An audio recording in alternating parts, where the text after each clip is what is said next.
So what I like to do initially is do a little bit of icebreakers since we're just Sure. virtually meeting right now.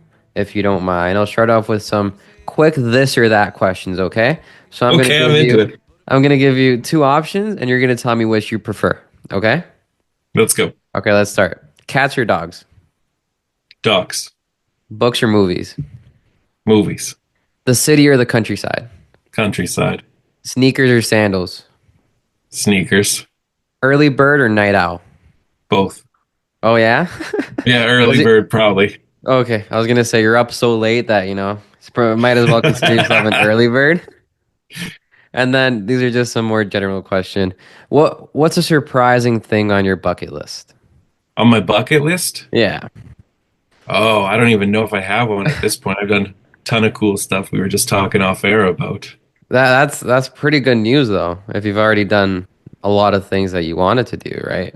Africa. Let's go with Okay. Africa. Cool. My brother's actually in Africa right now.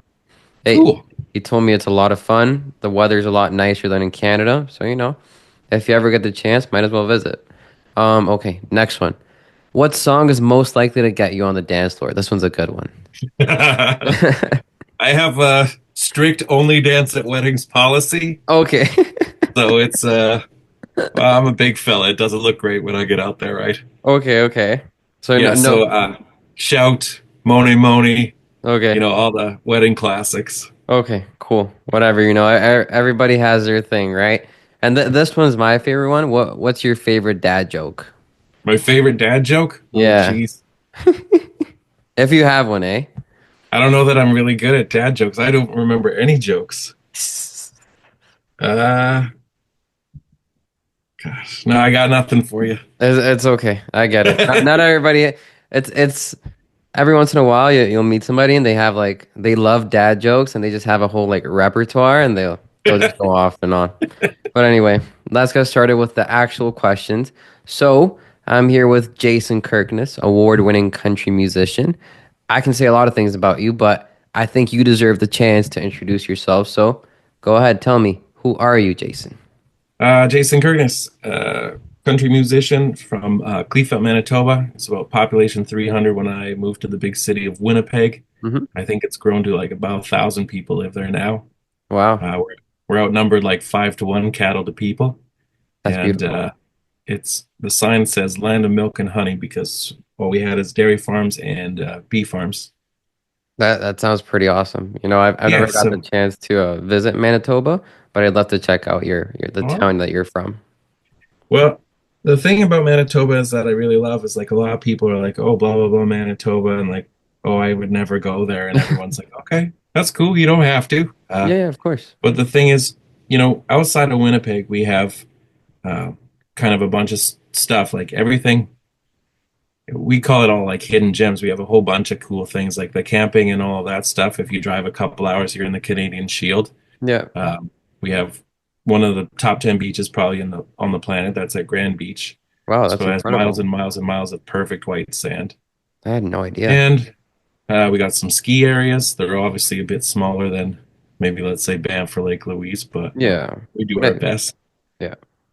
But I mean, we don't really have too many ski hills here in Toronto anyway, so it's better. And then you also have Churchill, right? That's where you can see the polar bears. Yeah, absolutely. There's polar bears all over Churchill. Yeah. Um, well, obviously, like polar bears exist kind of all the way around the Hudson Bay. There's a fairly large polar bear sanctuary north of Cochrane, Ontario. So, Yeah. I mean, they're kind of everywhere. Yeah, for sure. Perfect. Well, thank you for answering that.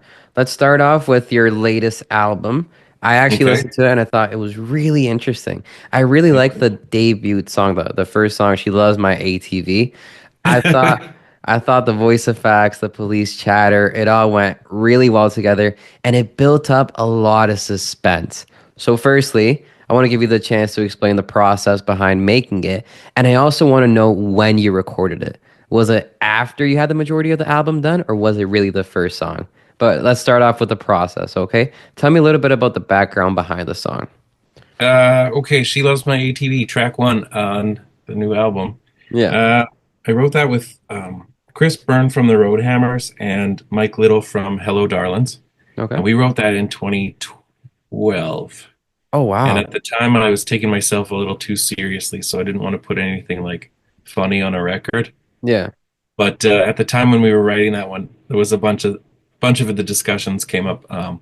My cousin, she's a real ATV enthusiast, so we were checking in with her, and I was like, "Hey, does your ATV does it have a clutch or does it have a belt drive transmission?" And she's like, "Yes, it's belt drive." Blah blah blah. I was like, "Okay, good, good." And then I hang up the phone and I call her like 30 minutes later, be like, "Hey, so yeah, like, does it have separate 4x in the Razor, or is it?" So we Yeah. had a bunch of those kind of questions because we wanted to be reasonably accurate. Yeah, of Um, course. but yeah, some of the lyrics kind of came from like belt drive transmission, but she's clutching while we ride was kind of like, ooh, that's innuendo that like a lot of people haven't ever thought of. Yeah, yeah. So, we just wanted to write something really silly and fun at the time. We wrote a couple other songs that day, and this was the one that kind of always stuck as like might be fun. And then we kind of came up with the LOVES part because or all of us, we were alive in the '80s, so we remember those Jello commercials, the JELLO, that we wanted to kind of include that melody over the LOVES. Yes. Uh, the whole thing really was a joke, and then obviously, uh, with the Dire Straits not at the beginning with the "She's my TV," Yeah. we thought that would be hilarious.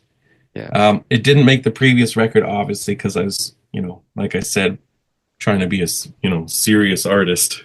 Yeah, yeah, yeah. Uh, but a lot of people kind of over the years that I showed that one to, they're like, "Oh, Kirky, this is hilarious. Why didn't you put Yeah. this on the record?" It's Yeah. like, well, I don't put it on the record because it is hilarious. But I got around to it and I really loved it, and I loved the way it ended up. And Yeah. Sean at the studio and the two of us kind of came up with this groove, and I liked it. Yeah. I gotta say, I thought it was an incredible way to start off the album. I It was appreciate it. is personally my favorite song off the album. I thought that the fun, like you said, the funny aspects, and then the kind of simple instrumental really gave the album a different kind of start, you know. So congratulations, first of all, and it was a great start. I want to point out that 7 of the 11 songs on the record were previously released singles, right? Yeah. And I really think that this album has had a lot of thought behind it, a lot of creative processes, right? So my main question to you is, how long has this album been in the works? Mm, that's a good question. A Little Party came out in 2020 in January. Yeah, So we started that. Okay, actually, that's not true. In 2021 in January. So we yeah, started in 2020. okay, Uh, Before that, the album was in 2019. I had booked studio time yeah, for March and April of 2020, which obviously got pushed back due to yeah, world events. pandemic, yeah, So, yeah, from I guess that time till the time that it actually came out was 5 years. Yeah, almost to the day. yeah. Well, I'll Yeah. tell you what, it's a very complete album. It feels like it follows a correct narrative. So I definitely thought that it had been in the works for a while, especially with all hmm the singles leading up to it. And let's be honest, those singles were pretty successful. I feel fairly fortunate that I'm still an indie artist, Yeah, but we have a couple of really great folks who are kind of getting behind all of the, yeah, doing the behind the scenes magic voodoo stuff.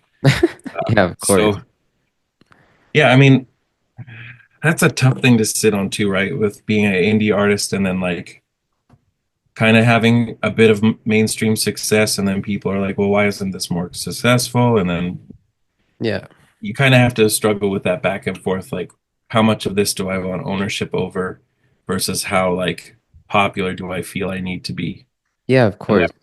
that's always the big trade-off, right? It's like, what are you willing to give up of, your future income and your future ownership over your own art Yeah, to be more popular?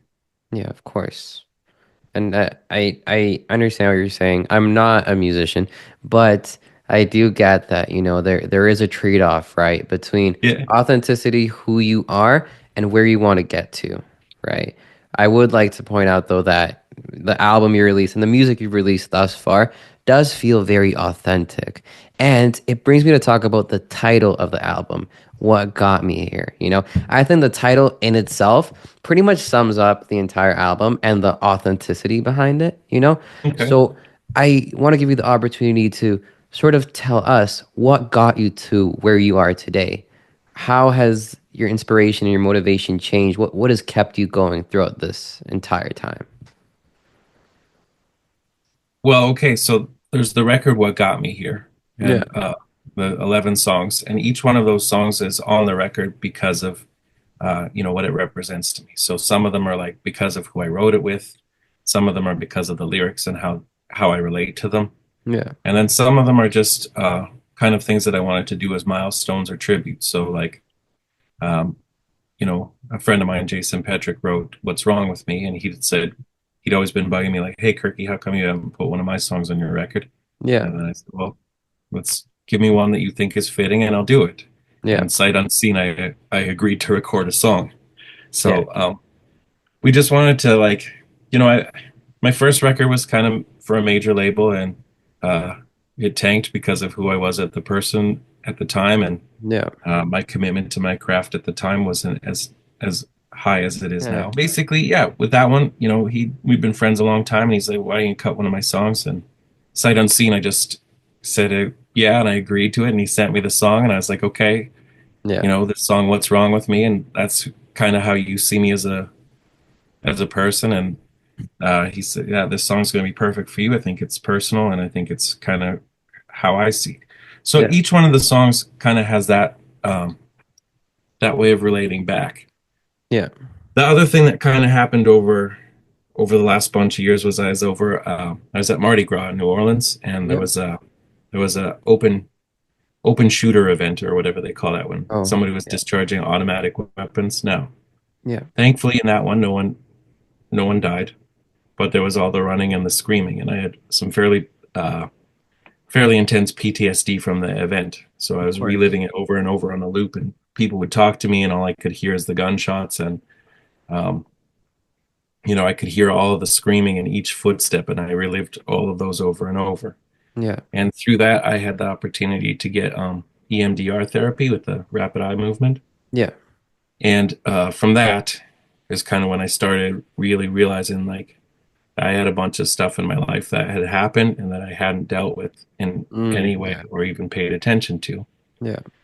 And that all kind of was at the same time that I was making the record. So I was just like, all of these things are maybe something that I could start talking about and start country music. I know maybe it's not your number one genre, but we Yeah. don't really talk about mental health at all. It's just about partying and liquor and, Yeah.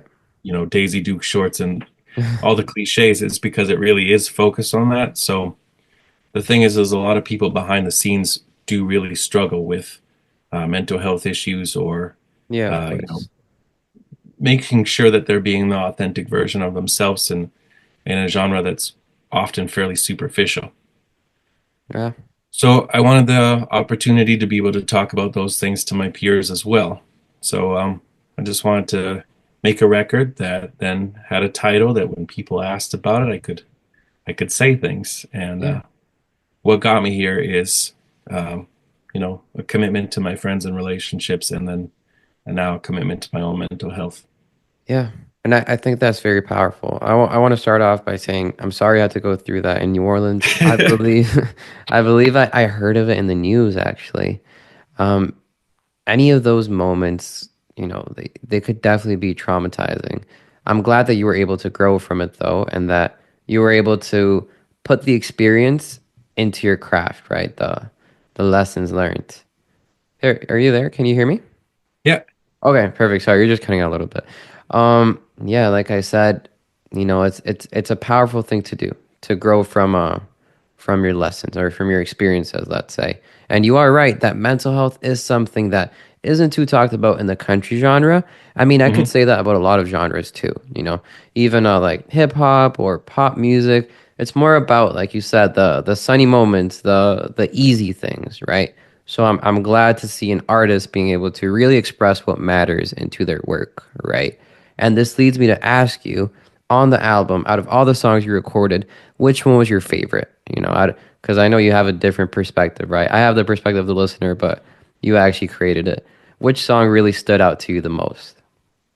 There's a few, and obviously Anywhere the Night Goes because that one kind of hit the hardest internationally, Yeah. and I got pretty lucky with that one that it went on the radio in the States and it went on the radio in Australia.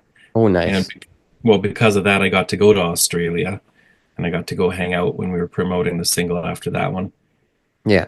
Right Where I Want You, I think is just super romantic, so I really like that one. I love it Nice. when I see that one on the set list, and I always feel like it's the most fun to sing because it has the well, we call it the Our Lady Peace melody, but it's a little different with the Right Where I Want You with the little bit of the vocal gymnastics. I always think about Rain Maiden and the whoo, Yeah. all that business. But yeah, those two are my favorite, and then Ghost of You, I really like that one. Yeah. It doesn't hit live very well, if I'm being honest, but Okay. it's one of those ones that I wrote that with Jesse Slack from Southern Ontario. You Oh, might know cool. who he is. Well, He came down to Nashville for the very first time when I was living down there, yeah. and he was probably, I don't know, 18 or 20 at the time, Yeah. Yeah. Yeah. and we wrote that one together just one afternoon. And I think we wrote 3 songs in 2 hours that day, and that was one of them. Cool. And it always stuck with me that that one was going to go on a record. So again, I just wanted to find the right place for it, and I think what got me here is the right record. And Yeah. yeah, Cool. those three. Cool. I'd love to hear that. I mean, we don't all have just one favorite, right? There's every song has its meaning behind it. True. And now that you mentioned live music, I do want to talk about maybe an upcoming tour. I know that you're going to British Columbia to do a little show. I believe it's in March or April, Yep. maybe. Yeah. That must be exciting, right? Are you Yeah, thinking we of got doing any wider tour around Canada or maybe the US? How does touring fit into your your artistic schedule? um so this one coming up, I have a couple dates in BC, then I have Red Deer, Brandon, Manitoba, and then back to Alberta for another date. Yeah. Throughout the summer, we generally do all the festivals, so as many like fly in or two in a weekend kind of uh, big events. I know last year I was at CNE over at Oh, cool. downtown Toronto, Yeah, yeah. CNE. and got my fingers crossed for another return trip this year for the Big Smoke, the Yeah. Six. Yeah, yeah. Uh, yeah, so we try to kind of keep it to one weekend every month, and we'll go out and do Thursday, Friday, Saturday. Yeah. And I got a lot of musician buddies uh, all over the country. So if it's Manitoba from here to like Alberta, then I generally play with the same band. And then Yeah. Ontario, I play with a bunch of guys. And then on the East Coast, I play with a bunch of different guys. So Yeah. it's kind of nice. And I got a few different band families and Yeah. try to stay as busy as possible, I guess. Yeah, for sure. And that actually sounds awesome. I hope you do get to come to Toronto. I'll check out your show. You know, the CNE is that one big exhibition that we get during the year where everybody goes, and it will be a lot of fun to see you there. The Yeah. follow-up question is how do you feel about touring? Like, well, we only see you perform live, right? But you actually have to be up there on that stage singing your songs, you know? Tell me a little bit about the behind the scenes. What are you thinking when you go up on the stage? How does it feel when people are there listening to your songs? Uh, I played in a cover band and a casino band from started in like 99, Yeah, and I did that for well over a decade. I'm going to say like 15 years maybe. yeah, And my first record was called Life on the Road, which was a bunch of the stories from that previous 10 years. And honestly, kind of the reason why I stopped playing that was, we played every weekend. Sometimes we play 6 nights in a row at the same venue, and we would do the same 4 or 5 set lists that we would just kind of rotate through. yeah, And it got to be a job doing it that way. yeah, And I wanted to take a bunch of time off after I did my second record and just stop playing any of the like the Tragically Hip said, any of the music at work. Just like what do I actually love doing, and which of these gigs do I really love doing? And Yeah. um, obviously, my agent wasn't too terribly impressed when I was like, "Hey, I want to work like 80% less," but we came up with a thing that we made it work, and Yeah. now every time I go on stage, I get the nerves and I get the butterflies, and I look forward to it, Yeah. and it doesn't ever feel like work anymore. It feels like the joys the joy of music is kind of back, That's awesome. and I look forward to each and every one of these. We were selective about like making sure that it's the right opportunities and the right shows, Yeah. and I just love getting after it now. Yeah, that's awesome. I love hearing that, it's you still feel those sparks, right? I guess that just goes to show that when we're all following our dreams, we can accomplish incredible things. And that does bring me to mention that you are an award-winning Canadian country artist and honestly a role model for many young Canadians or young people from around the world who want to kind of follow in your footsteps. What Hmm. advice would you give to a young artist trying to become maybe more prominent in the country scene or I'd or say don't do it. really? No, it's And the first thing I'll say is that if somebody else has ever done something, yeah, then don't do that thing. So carve your own path. People will say, social media is the only way, blah, blah, blah. But I'll also tell you that like my last show sold out because I have a great email list. nice. So I can sell out a venue without ever posting on social media at all. Yeah, So the way that things are not the way things will always be. yeah, So be adaptable, be punctual, yeah, uh, be careful financially, don't be irresponsible. yeah. And most importantly, if you don't love it, then it's not worth doing. That's true. I agree. And that could apply to many things in life, not just music, right? Well, Well, some of us have to have a day job, right? yeah, yeah, of course. No, of course, I get it. Well, Jason, I just want to say thank you for, you know, staying by, answering all my questions. I think you've been very interesting to talk to, and I really do hope to see you at the CNE. I actually follow you on Instagram, so I'll make sure to check your story by that time, see if you're Excellent. coming by or not.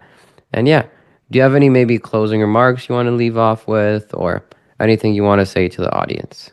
Well, I definitely appreciate you having me on today. It's been a pleasure to spend a bit of time and chatting, getting to know you, and Yeah, getting to tell my story a little bit.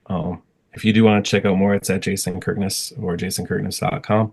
yeah, And send a message. I respond to most of them myself. So yeah, I'm just looking forward to connecting more with Southern Ontario and yourself and just kind yeah. of everybody out there.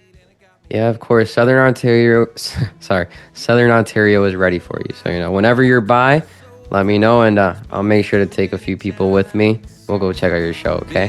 Thank you so Excellent. much for being here. This was CFRE with Jason Kirkness. Have a good day, okay? You too, man.